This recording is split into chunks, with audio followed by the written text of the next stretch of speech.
just a little bit of reverb would be cool. But it sounds good. It sounds really good the way it is, man. Just Because the reverb on him is thick. Check, just a little. Check, a little less. Just a hint. Check, yeah, less. Hey. I don't know, you were good at the beginning. All right, just take it almost all the way. Slim has got a lot on him, man. Check. Going to the church. I think that's cool, thanks. Yeah, you got a rasp anyway, man. All right, cheers.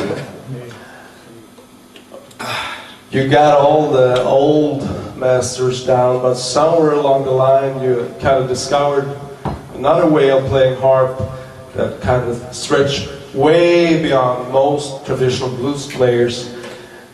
What happened? You know, I stole it. I was listening to I'm thinking of referring, there's this riff here, I know you've heard it.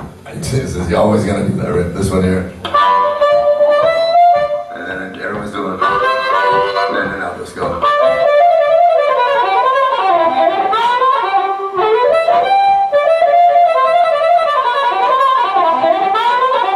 That I came up with and what was that record? Oh, it's a Charlie Musselwhite record. There's a really long song. It's called Cristo Redemptor, like the Christ the Redemptor. Oh yeah.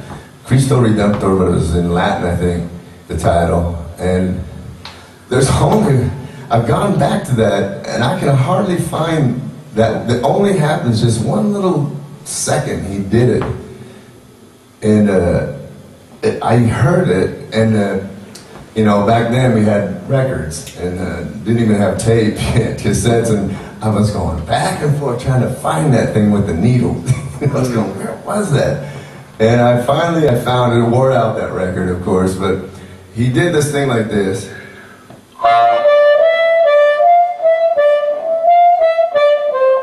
And that's all he did. He did that, and something hit me there, so I got that rhythm down, and then I just kind of, I moved it all the way around the harp.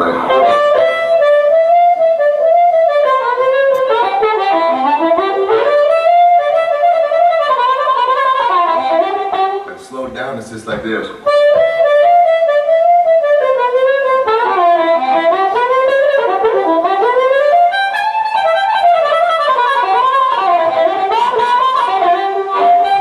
Just like that. Yeah. All right. It's very simple. But I don't know, I just did it, and I just started putting it into the blues stuff I know, and I still do the same thing, you know. Just kind of, it just happens, you know. It seems like it was kind of a good move for you.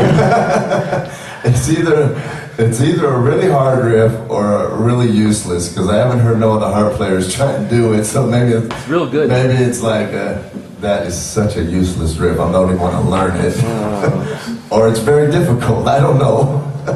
But I haven't heard too many guys use it. Sounds good here, man. Thank you, man, thank you. So,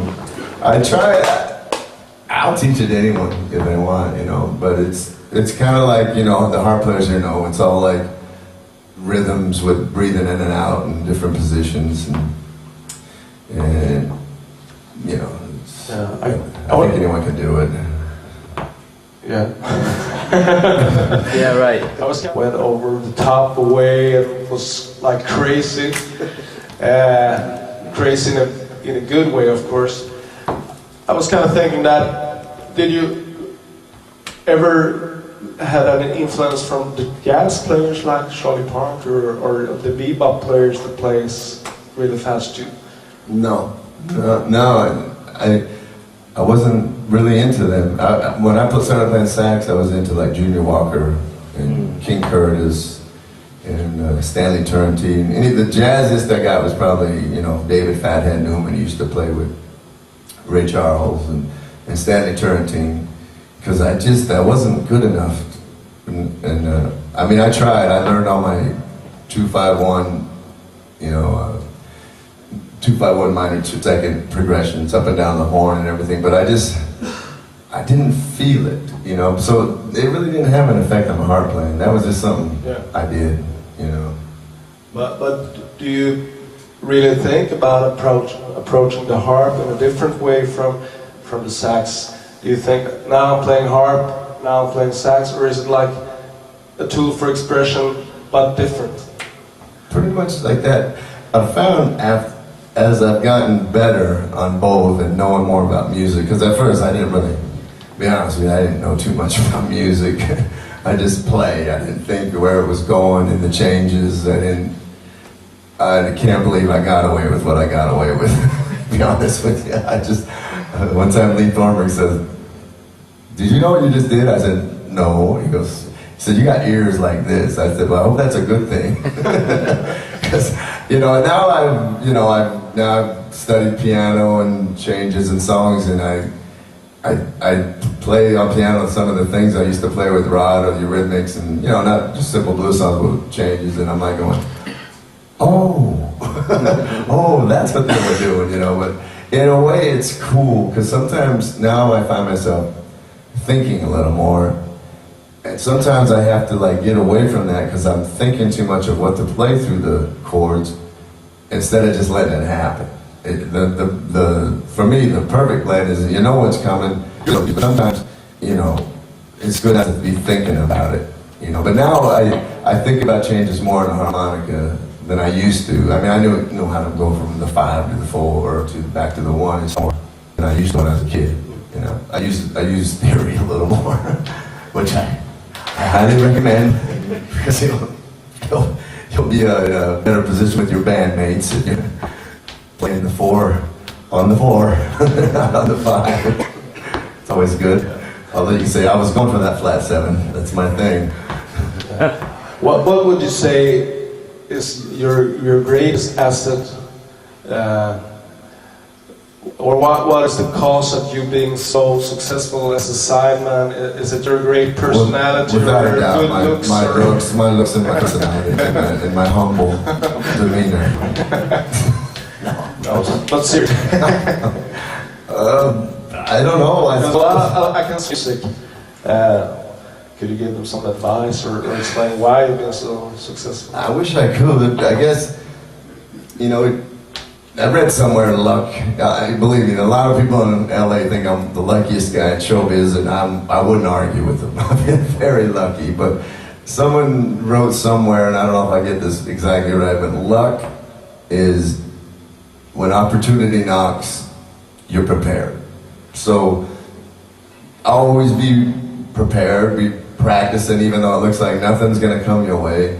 You never know, the next day they could say, hey, we need this, and if you haven't been practicing, you're gonna go, oh shoot, and you're like, you're trying to get your chops up, and you're gonna get all sore trying to get to where you should have already been, Be ready, I would say, be prepared, and if you do get a gig with a big band, or you're in a group of guys, I think you'll find, and you probably already know this,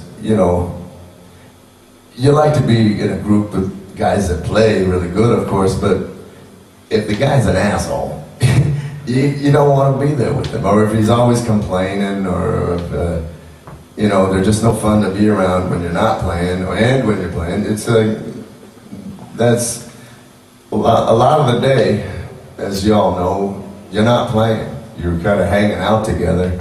So it's good to be able to get along with your fellow bandmates, I would say. And I've always been a good time. Maybe too good a time. I can assure you all that's true. After 1 week on the road, I started to feel that Jimmy Z effect on me. So it's, you're gonna be fine. Just take the medicine. It's gonna be okay. I would say just try and have fun with everybody. You got to take your music serious, of course, but try and be up. When I always come to the bus, I try and it's a brand new day, and just try and say, morning scum, get out of my way, and go to your bunk and leave everyone alone. No, just try and have a smile and all that, But you're living in California, we got this dark, depressing weather like half a year. You Oh, know. it's luxury, bloody But luxury. Saskatchewan is not. Saskatchewan is Look at all not the like. pretty girls you get to hang around. Come on. Oh yeah. we do. Come on, it equals out, guys. I'm telling you. I don't know, but And they're interested in you. In California, it's like there's pretty girls, but you can't get the time of day from them. Are you a producer? No. See ya. So,